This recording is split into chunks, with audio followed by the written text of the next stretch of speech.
Today we have Lucy Bartholomew, we have Majo Liao, and Veronika Hey. Vadovicova. I hope I pronounce all your names correctly. Yeah, thank you all for taking the time out. You know, it's a weekend evening. I'm sure you all have busy schedules, even if you're in lockdown or not. Yeah. But before we get started, perhaps we could do sort of a bit of an introductory round uh, for everyone, maybe what you do. And I will share a little bit about your past and maybe future plans as well. So, should we start with Lucy? So, perhaps a short introduction. Oh, okay. So my name is Lucy Bartholomew. I'm from Melbourne, Australia. I am 23 years old, and I started running when I was 15 years old, and I ran my first 100K when I was 15. And then, yeah, ever since then, I've just been traveling with Team Solomon and running as a full-time profession. And yeah, right now I'm in Australia just hanging out because there's nowhere else to be. You ran your first 100 km when you were 15. Correct. Yeah. That's pretty tough to beat. That's pretty awesome. So young. So I know. That's unbelievable. May I know which race was that? So it's called the Surf Coast Century 100 kilometer in Melbourne, Australia. So it's a race it's along the beach, so it's a pretty flat race. But I wanted to run a road marathon, but they're really strict on age limits for that. You have to be 18, but it's crazy that they would let a 15-year-old run 100 Ks instead. Yeah, I don't think they would allow that today. I don't know, actually. maybe Like in with America, consent. it's super common. You know, someone like Anton Kaprichka, he ran his first 100 miles at, I think it was like 16. So yeah, it's actually not as uncommon as I thought. That's pretty cool.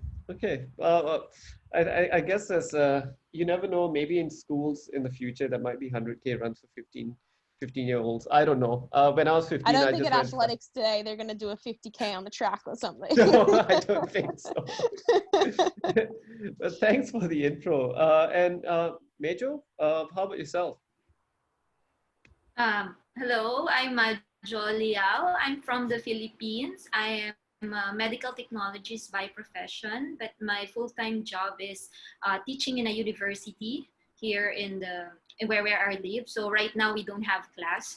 I've started running around more than 10 years ago when I joined the mountaineering club during college.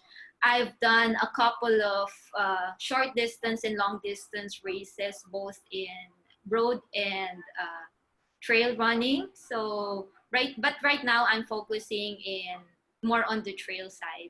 And also I've done a few um, adventure races before. And yeah, I love long distance races, but I'm not as fast as these two ladies. But I've done a couple of local races, including the hardcore 100 miles. And before I've done UTMB. And last year, one of the most uh, great adventure that I've done is doing the PTL and UTMR last year. So luckily, I've had a good adventure last year before everything else changed. Anyway, so right now, I am a volunteer frontliner as a medical technologist in facilities catering COVID-19 testing. That's amazing. Can you share a little bit? What is it like doing testing at the moment? And we really like to thank you. It's a phenomenal piece of work that you're doing. Thank Yeah, you. just share a little bit. Like, what's it like? Well, I was randomly assigned to a reference laboratory that caters most of the COVID-19 specimen, which is the RITM.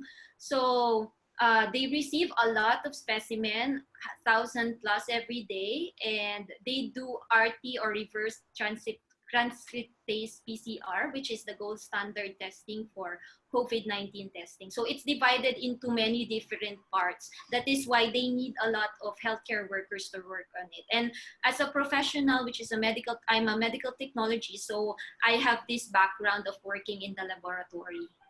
And yeah, I just wanted to help in this crisis in our country. That is why I volunteered for the COVID-19 testing. But initially, I'm not a frontliner. It's just that they needed help, so to augment the healthcare workers in the facilities, because some are already having infection.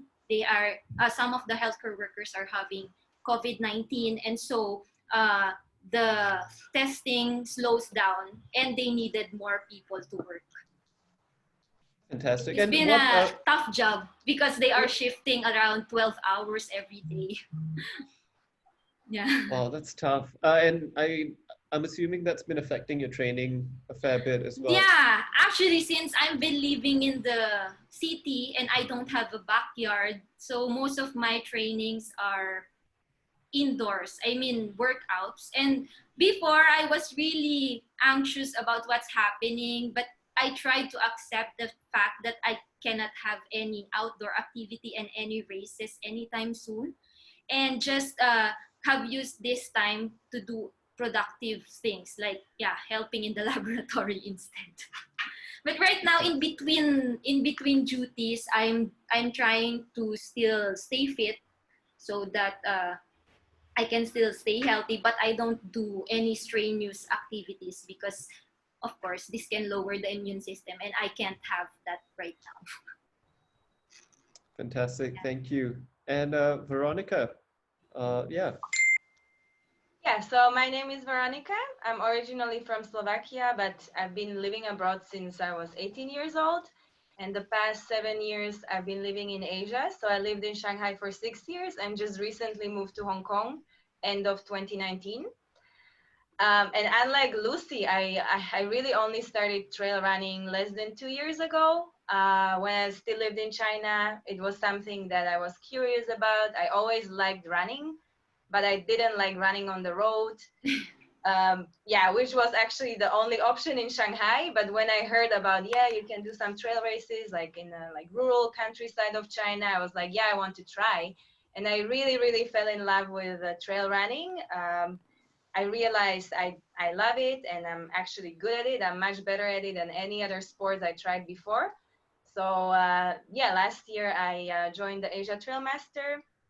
I became the Asia Trail Master champion, and this year I had a lot of plans for some big races.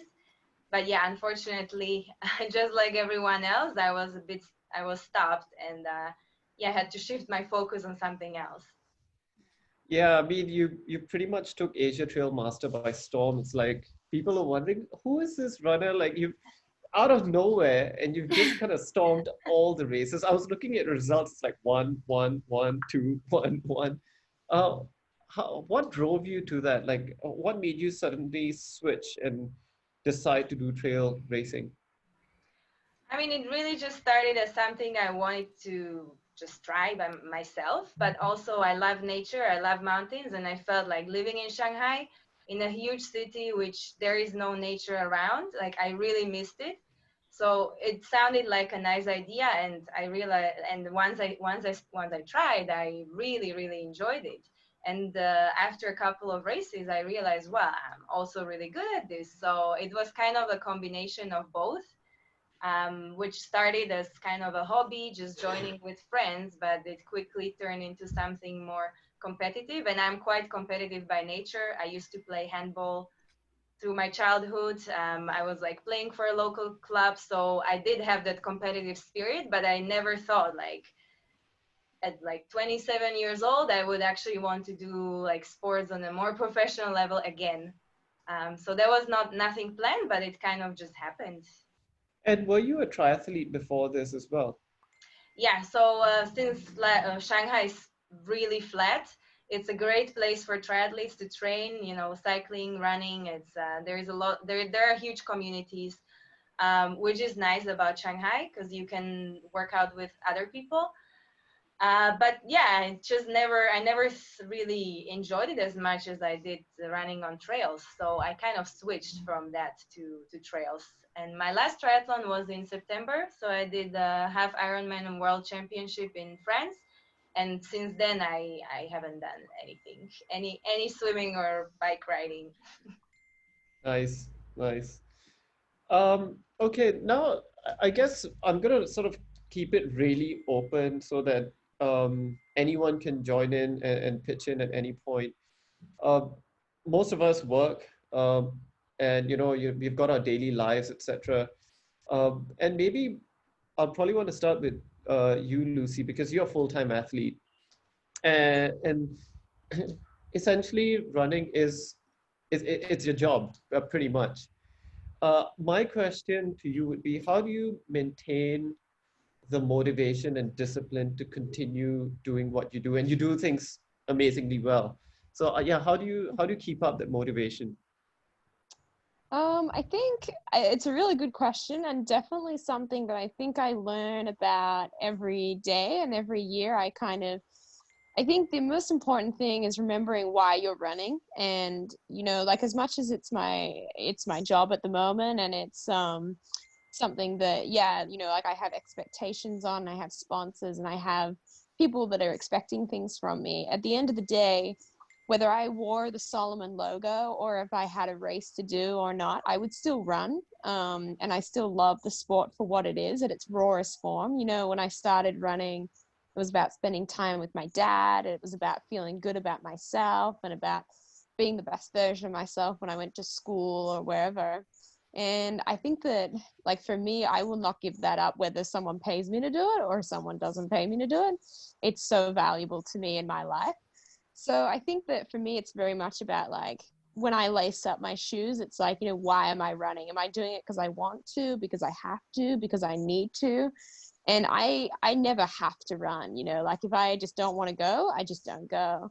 And I think that it's really important to be able to distinguish why you're doing something. If you're doing it because you really feel like it's a great idea for you and it's good for you, or if you feel like you have to do it or if you need to do it. Yeah, so just constantly reminding myself of, like, the why I'm in this sport and why I love it and why I got into it, like, always going back to just the pure love of running and challenging myself and seeing beautiful places. And I mean, it's such a blessing for that to be my career and for that to be make money off that, but it's certainly not essential. Yeah, I can imagine. But now, if you were to think of the rest of this year, chances of races happening are quite bleak. Uh, do you feel that it's a bit more challenging to maintain that motivation? It's been interesting because, like, I ran the Tarawera 100K at the start of this year, and then I went to Nepal and I did a big like, Himalayan expedition. So I got my travel and I got some good runs in. So I kind of, like, I'm in a pretty happy place about this year so far. I'm just like, oh, this is nice to be home for a little bit, get in a bit of a groove, take some rest, train some more. It is like, I had Western States on the horizon. I had UTMB on the horizon. I was meant to be in America now. I was not meant to be home until November. So for me to be in Australia at this time, and it's cold, and just kind of getting used to that and just kind of coming to terms with, I'm not going anywhere and there's nothing to race for at the moment. But I don't think that would mean that I would change my training or the way that I'm approaching my running, because, like I said, at the end of the day, whether this was my job, whether I had races, whether anyone cared, I would put shoes on every day and go for a run. And we're lucky in Australia that we are able to move around and to run. And so I'm just doing what makes me feel good, because I feel like that's what everyone needs to be doing at this point in time. I agree. And in terms of running, I think I had a quick peek at your Strava. You're still packing a fair bit of mileage every month, I think. Yeah, I mean, I'm kind of, it's some of my higher mileage at the moment. I just feel like in the time we're in and the stress, like, there's just such a weird vibe, even in, like, my city that I'm in, the town I'm in. there's definitely just like this really heavy feeling. I think people are just really kind of putting their heads down, not really making eye contact, and just kind of getting in and getting out of their homes. So for me, I can't live in that, and it's not good for me. So I'm running at the moment a lot. But yeah, like just kind of doing what I know is sustainable, and I certainly don't want to get injured because that would just make this time much harder. So just being really safe with it. Yeah, that's true. And we've been talking to quite a few athletes, and a lot of them are actually using this time exactly like what you said, to try and find the purpose, or going back to the purpose of why we started running anyway.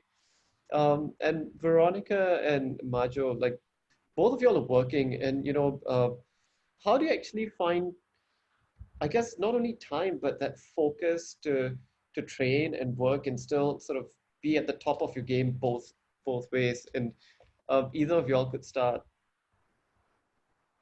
Okay.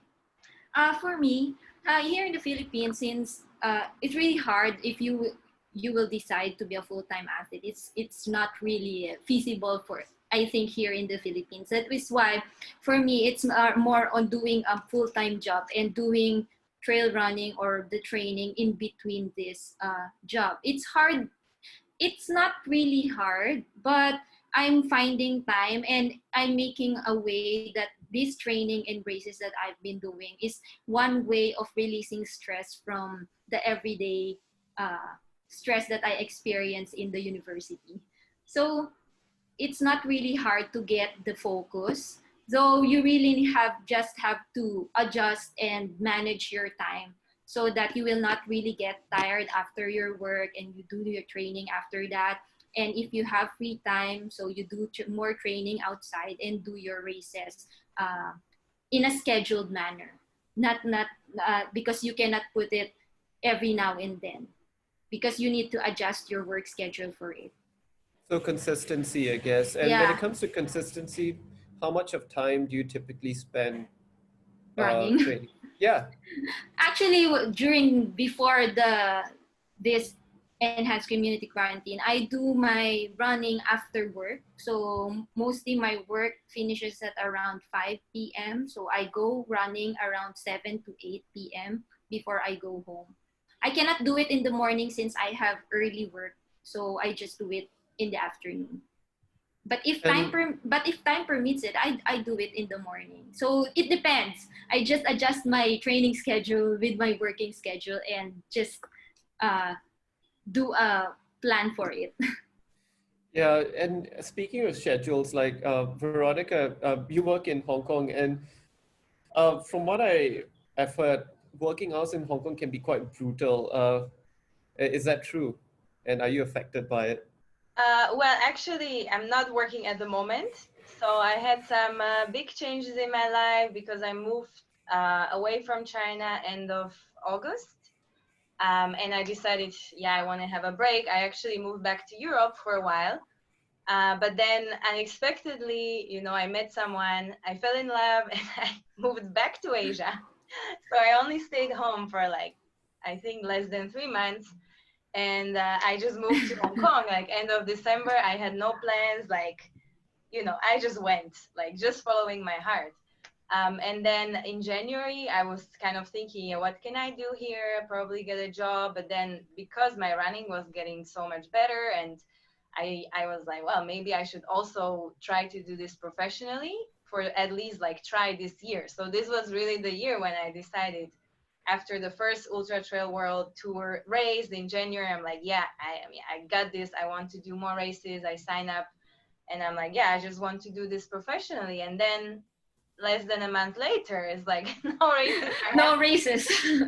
And also, like it's really hard to find a job these days because people are losing their jobs. I'm here like new, just arrived to Hong Kong, so I didn't even have a chance to get a job. So it was quite frustrating because I kind of had a plan, then this plan got completely canceled for I don't know how long. So yeah, right now I'm not working. I'm still running, but there is no races. So of course, like at some points I lost the motivation to prepare and to run a certain amount each week because there was no race to prepare for. So instead, I'm now working on my own project that actually hasn't been launched yet, but it is focusing exactly on trail running women in Asia. So it will be a platform which connects like all women across Asia to do trail running and to kind of like promote trail running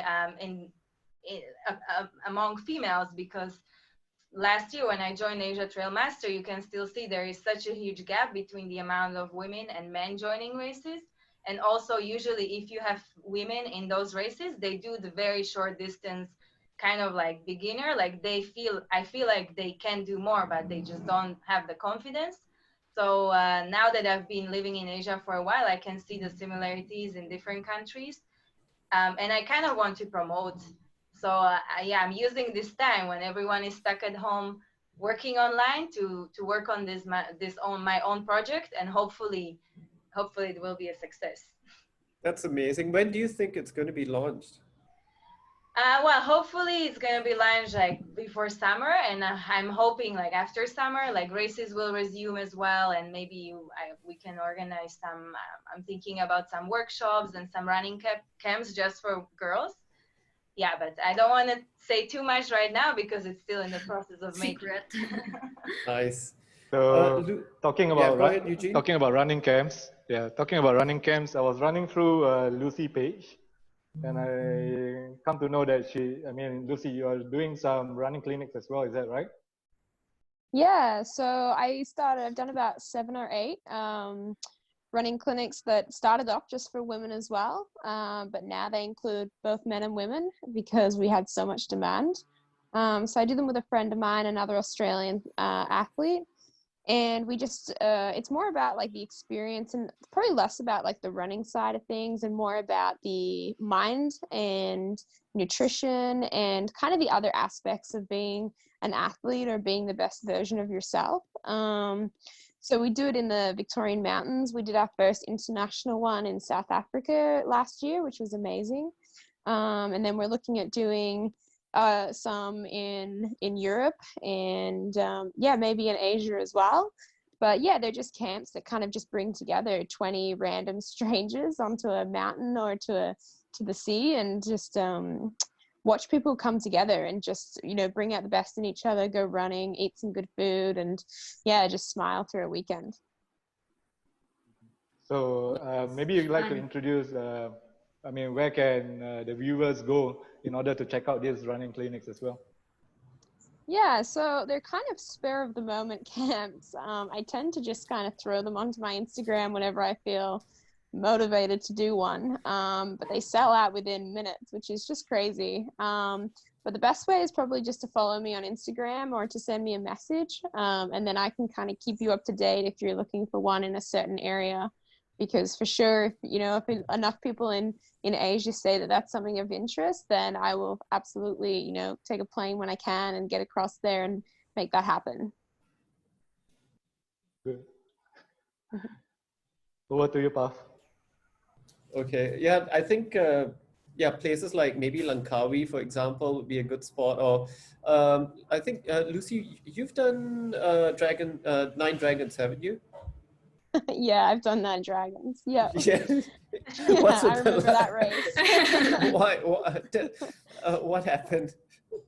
Oh, it was just a very, very tough race. I remember Steven messaging me and being like, hey, like this 50-50 challenge, you should come do it. And man, I just remember finishing the first day and just being like, I don't know if I can do a second day of that. And, it was really, really tough because I've done the Sai Kwang 50 in Hong Kong and I've done the Lantau 70. So I kind of thought I had like a pretty good grasp on how the races can be in Asia, but 9 Dragons for some reason just really, really scarred me. Yeah. Yeah, we were, Eugene and I were talking with Steve a couple of weeks ago, and yeah, Steve has got this weird evil laughter whenever he says, yeah, the only thing I think about is pain. Yeah. Yeah, I would agree with that. I think it's the hardest weekend I've ever done of running. Yeah. Eugene, for the Langkawi Nine Dragons, should we expect Is the this the same? same? I mean, I've invited Lucy for the North Face Malaysia Mountain Trail Festival. So it depends on the schedule, but then all you three girls are always welcome, you know that. I mean, I've Yeah. invited Majo. She can't make it last year.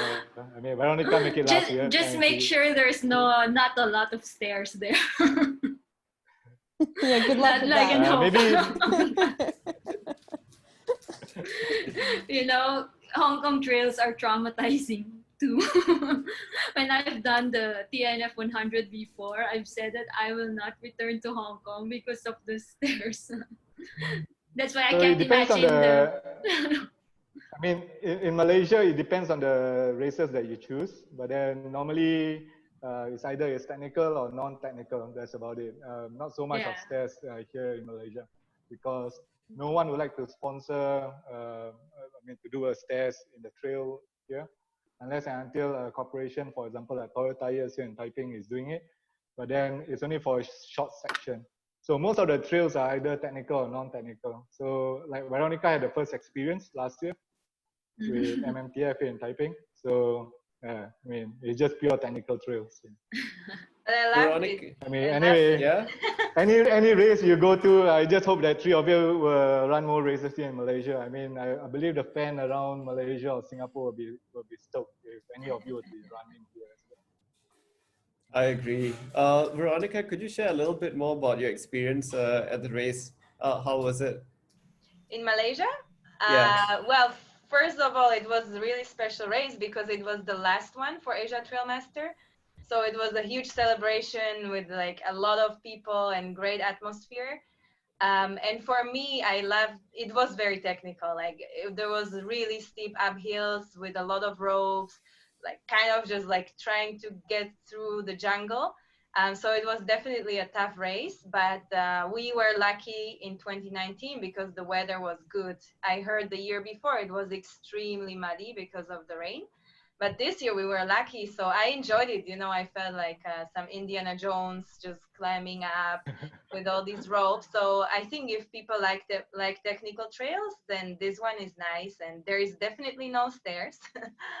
It was very well marked. Like you know, there was no way that people get lost. So it was, yeah, it was really like a festival with everything, and the closing ceremony was amazing. It was the day after, like huge stage, so it was big. Yeah, I loved it. And just to probe a bit further, from all the races across Asia Trail Master, which was the most memorable? And it can be a bad or good memory. Like which is the one that you remember the most? So definitely Eugene's race because it was the victorious race. So that's one. And then I think the second one for me was the first one of Asia Trailmaster, which was the Cordillera Mountain Ultra in the Philippines. I mean, I just really liked the hospitality there. It was so like far, it was far, hard to reach, very basic accommodation, but people were so nice and lovely, and that just made the experience great. And trails were also beautiful, like views were beautiful. But for me, like just this hospitality of those local people in the villages, like it was amazing. Majo, I mean, you're obviously from the Philippines. Yeah. Could you share a little bit more about the races there? Because I've heard some great things. You've got the H1, you've got some pretty brutal 100-milers. What's it Yeah. like? What should people expect? Well, I think our trails is I a bit same with Malaysia because of a tropical atmosphere. We don't have a lot. We don't have stairs. We have technical terrain, and one of the 100-milers here is the Hardcore 100 miles, which is a pure trail crossing across the Pulag and Mount Ugo, which is such a beautiful trail. And just like what Veronica said, it's in the outskirts of North Luzon. So it's hard to get there, but it will definitely entice your eyes because of the beautiful trails and beautiful views. And it's all pure trail. The whole 160 kilometers is mostly 90% or 95% trail. And some are still single track. especially going to Ugo, and you will go inside the tropical forest in Mount Pulag, which is Lucy, I think you found a new place to go and do yeah. your If you running want workshops, you know. to go a raw trail, no stairs, you can go here in the Philippines. We have a nice trail here in the north. Yeah, I'm currently watching Alessandra run around his house. Yeah, I can see him as well. This is the greatest thing ever. Sorry. What he's doing? He's training Yeah, he's just cutting laps while watching the interview. Yeah. Usually I see him doing sort of jump ropes on his balcony, so I think he's doing a bit of mileage work today. I like it. Good on him. Yeah, we can hear him, right? So, Alessandra? yeah, but the connection is not good because I'm in the fire escape. So I'm just watching you. Good to see you, Alessandra. Hi, Lucy. Hi, Veronika. Hi, Hello. I go back to my training. I follow you. Okay. All right. Yeah, that's pretty awesome. Yeah. Majo, how far away is the start line from like any city for like H1 or something? For H1, it's around, I think 300 kilometers away from the city. Because you need to go pass through Baguio, which is 250, and ride another vehicle going to Cayapa, which is the start line. So it's a bit far, but if there's foreigner, they can land on Clark. It's nearer than in Manila, and less traffic. Yeah. Yeah, I've been wanting to do that, but it seems so far away, but it Yeah. seems amazing. There's a lot of Singaporeans already have done it, and also Malaysians. Every year they come back because it's a small community and a few people join it, but around 100 to 200 participants every year. Oh, that's pretty nice, huh? It's Yeah. quite grassroots, small. It's not like those big No. No. Eugene, have you done any of those races? So to get to Cayapa, it'll take you roughly around 8 to 10 hours, depending on the mode of transport and also depending on the traffic. Yeah. But then Hardcore 100, I would say, together with Bromo Tengah Semeru, the BTS in Indonesia, these two are the most difficult races here in Asia at the moment. Lucy, do you think you'll try one of those races in the future, perhaps? Yeah, you just sold it to me. It sounds great. Well, if you survive the travel in Nepal, you can survive the travel in Cayapa. I think For everything sure. I did in Nepal, now I think I can do anything. So, I'm up for anything. I want to do all the races and meet as many people and see as many things. So definitely I would come across and do anything. Cool. Yeah, I think that's the beauty about trail and ultra running anyway, because you get to explore places that most people usually might not go to, and then you meet so many friends, right? Yeah. Which Totally. is fantastic. Yeah, it's pretty awesome. I mean, I met Eugene through TMBT, which was so many years ago. And through that, I've met so many others like Ian. He's online now. There's Amy, whole bunch of people, which is kind of nice. And that's the beauty about this community. And I guess in this time, we can't race. So this is the best we can do, you know. I wanted to ask three of y'all. Y'all have won races. Y'all have been on the podium consistently. And, it's probably not science, but a mentality. What is a winner's mindset? Is there such a thing, or what's your opinion on it? And, who would like to go first? Not me. Well, okay. I'll Veronika. nominate someone. We haven't heard Veronika, from yeah, exactly. Veronika. You go ahead. I think it's just all about believing in yourself. Like that's where it starts. Like if you believe that you can do it, then you can do it. No matter like how fast, how slow, but you can do it. So for me, that's where it starts. Just believing in myself, and then usually during the race, just thinking of all of my family and all the people who are supporting me, and just thinking back of all the other races I've already done and how tough they were, and that's just another race to conquer, and the finish line is waiting for me. So yeah, it's kind of like, oh yeah, it's just having a strong mind and just really believing that you can do it, no matter how hard it gets. And you mentioned that you're a pretty competitive person, and what you're talking about now is during a race. How about during a preparation stage? How do you prepare? Like, I'm assuming, and correct me if I'm wrong, once you're at the start line, you've got that mentality that, look, I'm going to try and win this race. How do you build up towards that? I don't have a coach, so I tried it. It didn't work for me, but I'm not saying I won't go back to having a coach. But as Lucy was saying before, for me, as soon as it becomes a chore or something I have to do, I lose the motivation to do it. And also, I feel like it's just tough to do it because you don't feel like doing it. So I'm always trying to, I still try to run a lot and have all kinds of trainings, but if I really don't feel like going, I will not push myself and go because I know I will not enjoy it. It won't bring the result. So yeah, it's about just feeling the motivation to go and do it, and then it comes naturally.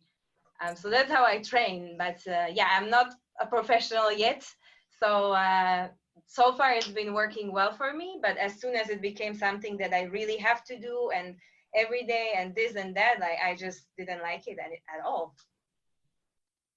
Has there been an instance where, you wake up one day and you go like, I just don't feel like running today? If that happens, how do you overcome it? Yeah, it happens. But I think there is always some alternatives that you can do. You can always hop on a bike, and that's also a good training for runners. Or sometimes you wake up, you don't feel like going, but maybe towards the end of the day, you're like, wow, I need to get out and go for a run. So if I don't feel like doing early morning, you can always do like late in the evening, or just don't go. I really feel like you cannot do it if you don't want to. Of course, like once it becomes your own laziness, like you don't go a few days, then you just get too lazy, like that's not good. But if it's just one day, like it's just one day and tomorrow is another day. And usually for most runners, if they don't run for a day, like next day, they already feel like, oh, I want to get out. Yeah, that's a good point. Now, Veronika, I would like you to nominate either Majo or Lucy to go next. So who would you choose? Okay, Lucy. Because she didn't want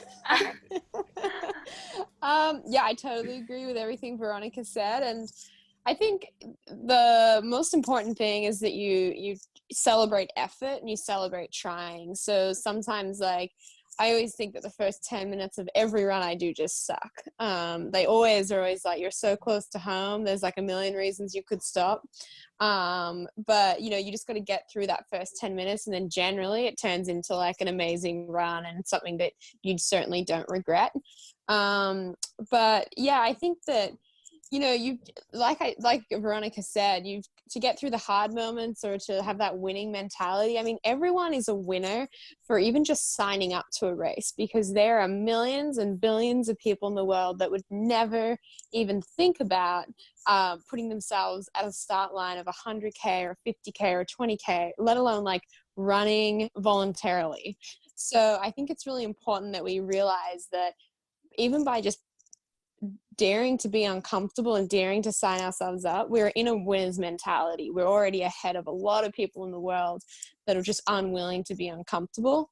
But then, like the difference between the people like Killian or Francois or Ryan, so like those guys that are just like very top end, or you have Emily, you have Anna, you have Ida. So I'm talking about friends that I know, and you talk to them, and like Veronika said, you've got to have that confidence, but also have that ability to just like laugh things off. Like when races don't go to plan, they're still celebrating, they're still having wine after the race and just having a good time and hearing how everyone else's day went. It's not so much about them, and that race day is a celebration for all the hard work prior, and whether the race goes well or not is just like such a small little detail to the fact that they get to be a part of this event and share the day with everyone. Yeah, that's such a good point, because Yeah, I mean, it's not so much about the race. It's really about the preparation that puts us into this mindset of getting up and actually pushing the hours. Because you're right, Lucy, like no one in their, well, like you said, billions of people would rather be, watching movies, sitting on their couch when most of us are actually spending hours and hours out on the trail. Uh, at the worst Totally. time Like of the Amy day. looks like she's already been on the trail. Yeah, exactly. She looks way too pretty though to have done too much. Ian's very sponsored. I like that he's wearing his Solomon hoodie for this. That's good. Like I think the community is just so awesome, and that's what we've got to celebrate more than wins and winning mentalities. I agree. Like, I think the first time I DNF'd, I was beating myself up a lot. But then after a while, I realized that that's completely missing the point. The point's actually to be out there with everyone and just have fun. Yeah. Totally. Yeah. Macho, what do you think?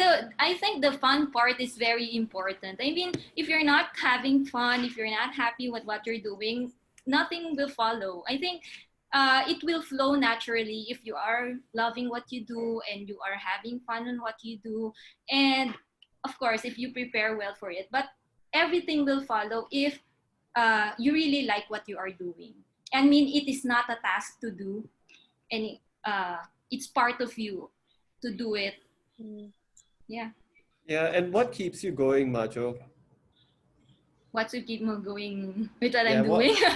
Yeah, Well, like just like what I've done before. Maybe I went into a plateau that I don't know what to do anymore because I've done a couple of races and I'm looking for some challenge and some adventure. That's why I've done the races I did last year when I've done the PTL.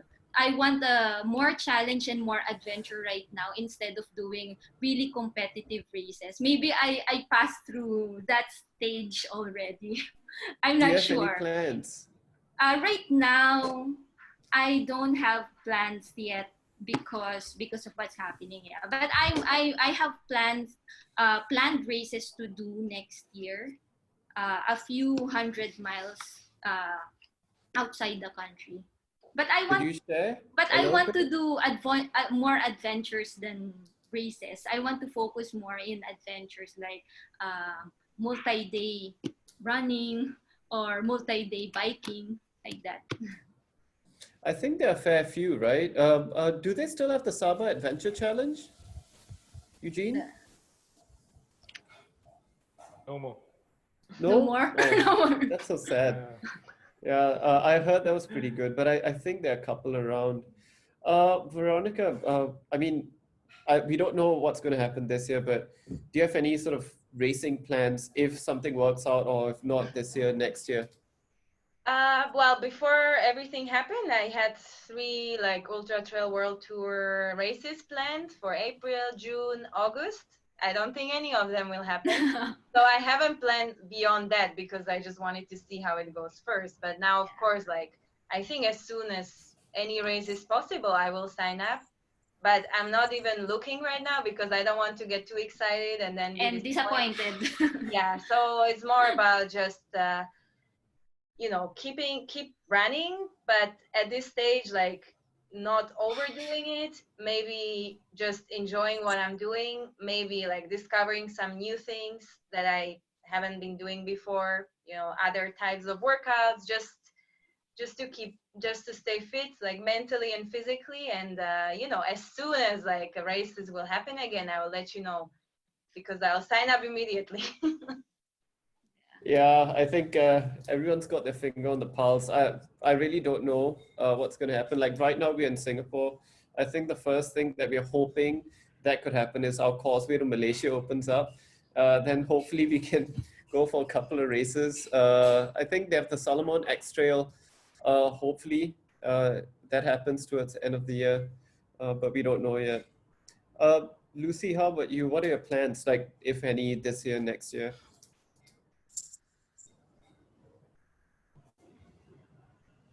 Was that for me? Sorry, my Yeah. internet just went funny. Oh, my plans for this year was Western States and UTMB, and then a race in Canada, Ultra Trail Stokely Creek. Western States has been cancelled. UTMB will be cancelled. So I don't really know. I am looking at a small 200 miler in the US as a potential adventure kind of experience.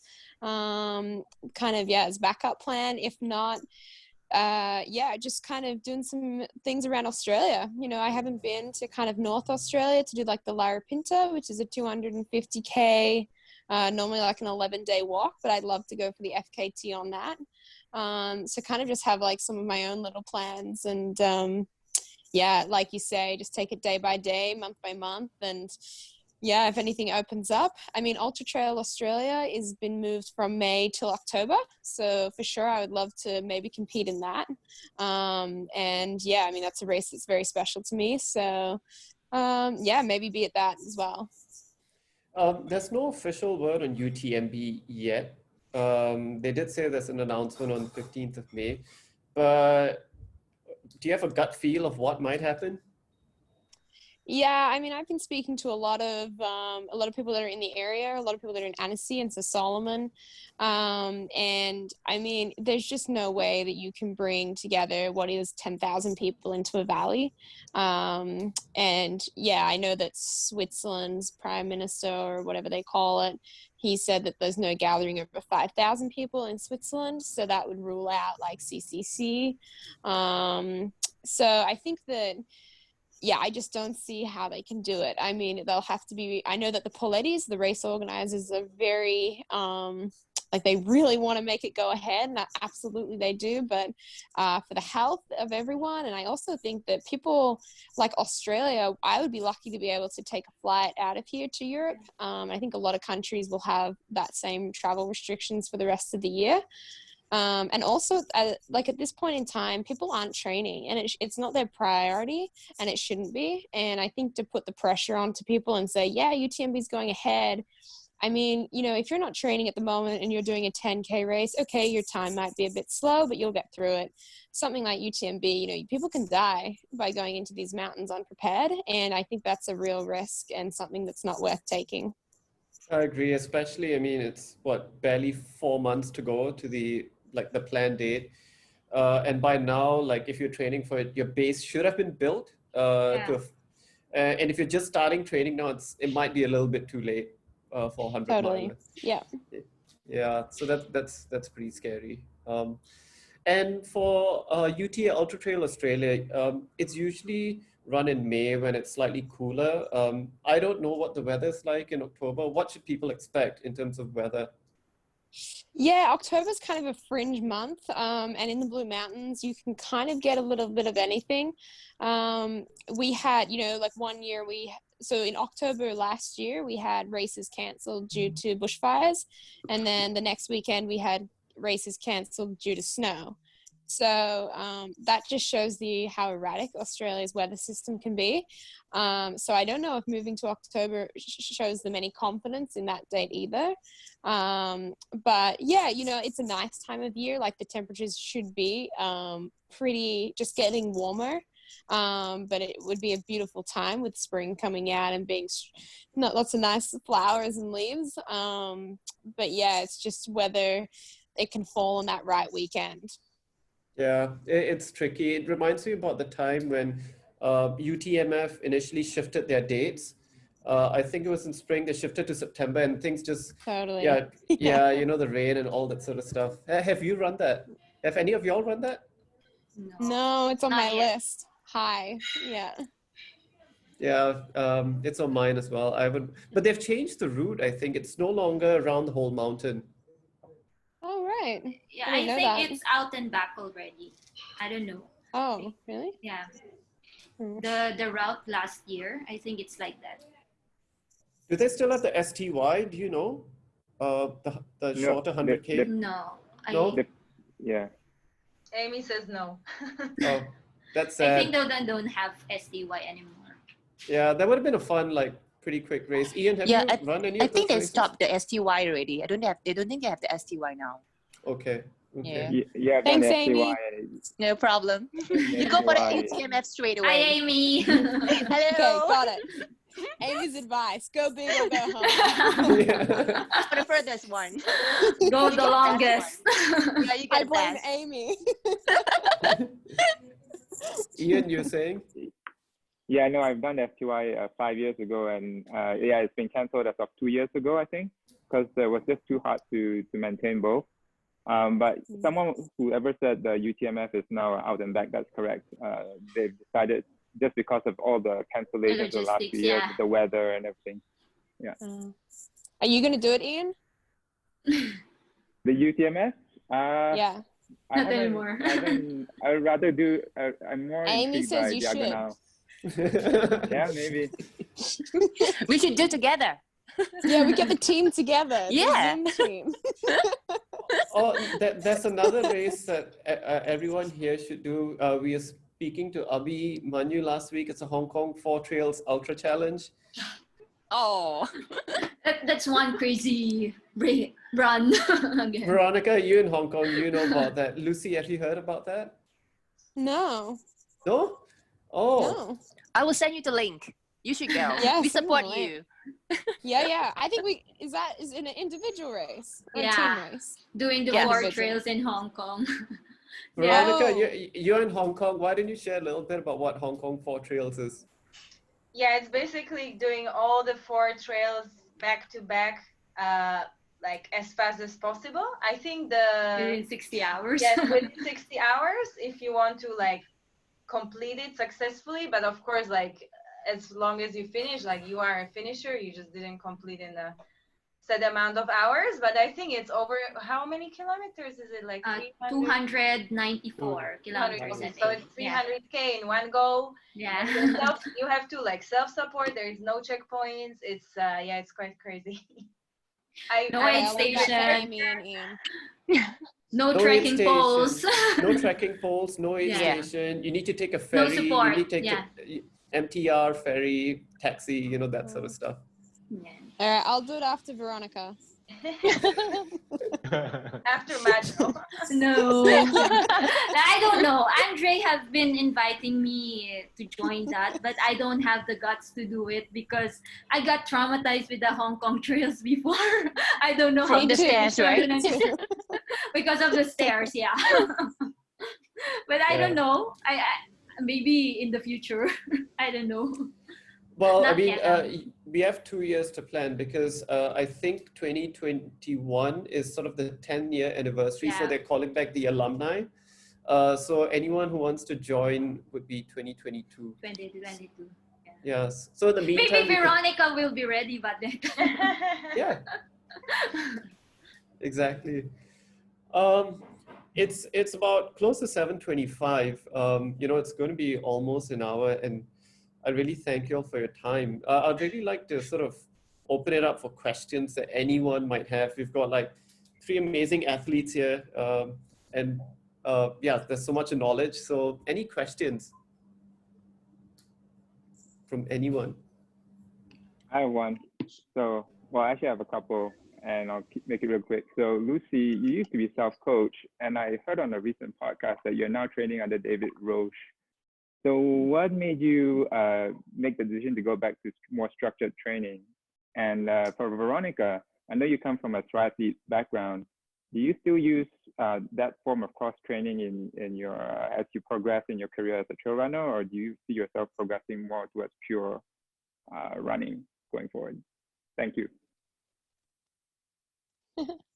Cool, I'll go first. Ian, thank you for your question.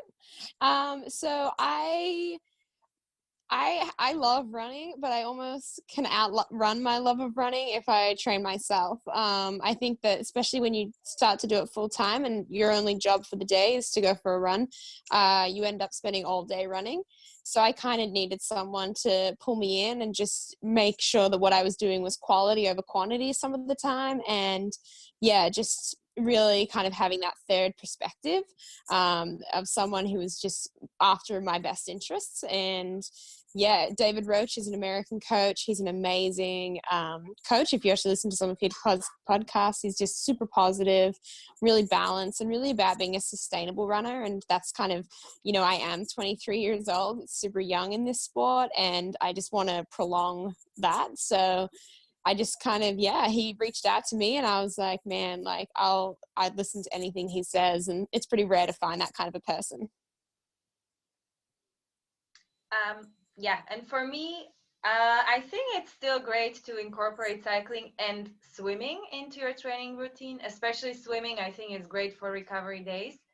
But I definitely do much less. So it's more of a, you know, if I have a day when I don't want to run, but I still want to do something, then biking or swimming is good. But now that I'm more serious about trails, I definitely had to like run more, get more Ks in every week, and that would be impossible if I kept on like training on the bike, training in the pool. So it's more just a complement rather than another focus in the training process. Majo, do you have a coach? Are you coached? No, not right now. I've tried before, but I had a hard time following the program, so I've stopped it. But I will try if I resume in training, maybe. Yeah, I mean that there has been this sort of conversation that's been popping up lately, like coached versus not coached, and I guess it's individual. It works for some, it doesn't work for others. Yeah. Like, you know, Veronika and Lucy. That's really cool. Thanks for the question, Ian. Any others? Eugene, do you have any questions? None at all. No? I think all has been covered, yeah. We covered it all. It's nice to see everyone. I had a question for all three. I think if you had any sort of piece of advice to give potential runners, like those who are sort of on the fringe of wanting to become better versions of themselves, what would it be? Go first. Well, for me, sorry, go ahead. No, you can go. You mean the ones who are already running, or just starting? Yeah. Well, the one it could be for both. You know, there could be some who are already running but want to become better, or those who are sort of on the fringe of should I go and start trail running or not. I think for those beginners, it's really just about going out there and trying it out, because I didn't know trail running was so addictive until I tried. So I think it's also nice to kind of sign up for a race, because the race atmosphere is great and it kind of like gives you this amazing feeling. And I think what I like about trail running most is it's not just running. Like, it's impossible to run a whole race. So actually, for me, it's kind of less pressure than running a road race. So if someone's running on the road, but maybe is considering trails, like for me, it's great because it's a lot of variety. Like you run, you hike, you know, you have a lot of technical terrain, uphill, downhill, like different sceneries. So it's a completely different sport to road running. And for me, it's like much more interesting. So I think it's just to try it out. And I'm sure whoever tries, like they'll fall in love with it, because I did. Macho, why don't you go? Well, for me, especially for the women who are, ultra distances are really scary when you think of it. But I mean, there's no other way to find out if you can do it or not, but to do it. I mean, you take on the challenge, you train for it, and you sign up for a race, or even just go out with friends and run, and you will definitely realize if you're really into running or not. I mean, the only way to know is to just do it first, and you decide if this is for you or it's not. And eventually, if you're like Veronika, you will get the high of running if it's really for you. How about you, Lucy? Yeah, I feel like they both covered it. I would just say that like there's so many good running groups and communities online and that meet up weekly or on the weekends or whatever. And I think it's really important to share your journey, especially into like what can be seen as a pretty scary world of ultra trail, and also for safety, I think, especially for females. I think it's really nice just to find your tribe and to go for running with them and to share like the experiences and to talk about, you know, shoes and blisters and like how do you poo on the trail and like what do you do and like if you need to go to the bathroom, you know, like because those kind of things are what like freaks people out a little bit about the sport. And I think it's really important just to like feel at ease. I know, yeah, like even I have a lot of new runners that message me and they're like, I just don't understand this sport. Like, how do you do it? And, you know, it's really just, you put your shoes on and you walk out the door and you're a runner, you know, like if you've run for the bus, you're a runner, congratulations.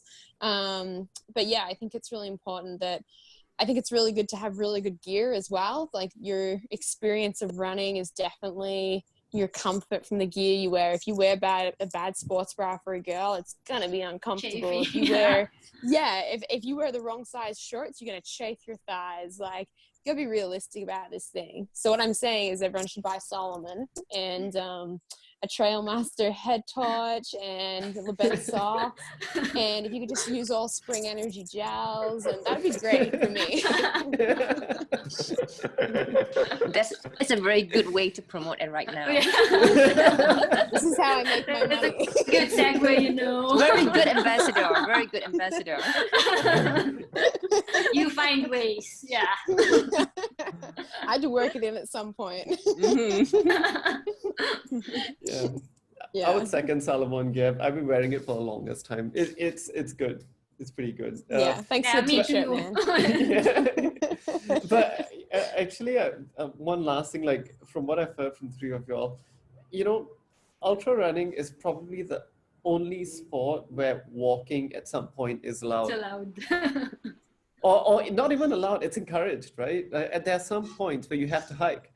And for me, that was the biggest sort of win going away from road running, because road running is tough. Like I trained for a marathon a couple of years ago and I told my coach, I don't want to do this anymore. I want to go back to trail. I remember when I first saw this 100K race and I saw the front of the pack, like I saw the men's winner and the ladies winner and in the middle of the pack like my dad, but I saw the back of the pack and these people that were just like walking down the trail and they had like cake in one hand, like a bottle of Coke in the other hand, and they're like trying to balance a selfie. And I was like, this is a sport. This is amazing. Like I can eat and I can jog. Like this is sweet. You know, like it's a sport for everybody. And I think that that's what we need to advocate. Yeah, ultra running is probably the most accessible sport. Doesn't matter like what all three of you all have shared today. It doesn't matter what your pace is, the fact that you're taking the effort to step out of your comfort zone.